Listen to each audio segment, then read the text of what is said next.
Good morning, Emmanuel Church. I hope everyone is staying healthy and safe during this crazy quarantine time. So the question we want to answer this morning is, how do we survive the deafening silence? The deafening silence, right? For some of us, we actually are alone. And we lay down and it's quiet. We wake up, it's quiet. We're around our house, we have so much more quiet time alone. But we don't realize we had that quiet time alone because we actually want to escape the silence. We're going to escape the silence, and so we clamor for entertainment, we clamor for noise, we clamor for anything. And I personally, before even quarantine came, I felt this in myself. It's hard to sit with ourselves. It's hard to sit in silence and to know how to handle that, what to do with it. And so we go to entertaining each other. And not that those are bad, right? It's not bad to read a book. It's not bad to do these things. But there's a certain thing that happens in silence. And we see Jesus many times, many key points in his ministry, especially on the eve of, say, right here, on the eve of beginning his ministry. It says in Mark 1:12, the Spirit immediately drove him out into the wilderness. And now we know he was in the wilderness to be tempted. But what's in the wilderness? There's no people in the wilderness, are there? No, there's just Jesus and the Father. There's just Jesus and the Spirit. There's just Jesus sitting in silence with the Father. And we see when he's with the big crowds, he leaves the crowds. He doesn't leave the crowds because he wants to get away from people, which most of us do. If we're introverts, maybe we want to get away from people to recharge. And we need a break. But Jesus, he goes away in order to care for people more. He goes away for the sake of people because he knows that if he doesn't spend time in silence and solitude with the Father, then he will not be able to pour out.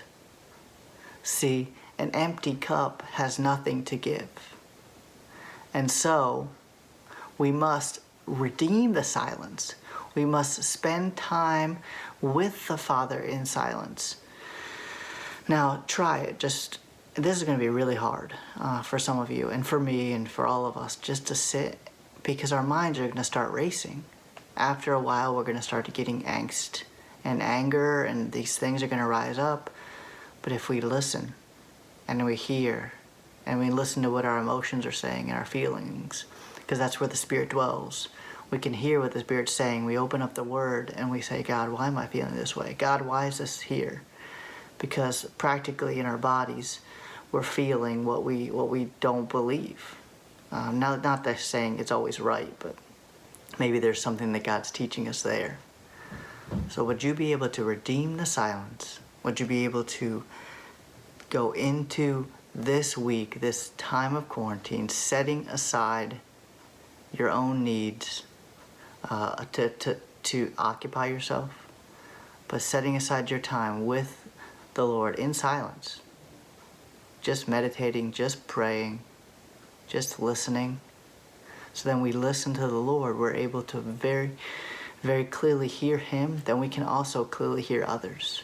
When we hear what he's saying to us about who we are and who he is in light of that, then our minds will be changed, our hearts will be changed, we'll become better listeners, and we'll be able to sit with other people in silence.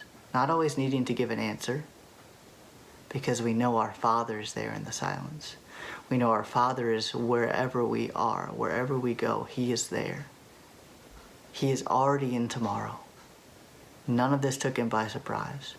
So be still and know that he is God. Be still and sit in the silence and know that he's in control. It's not a guilt thing, it's a grace thing. So just try it this week. Spend 5 minutes with the Lord in silence. When you're tempted to be busy or think about something else, just listen. Listen to hear what the Spirit has to say. Open up the Word, just listen, and then read. Listen and read. I love you guys. I hope you have a good week.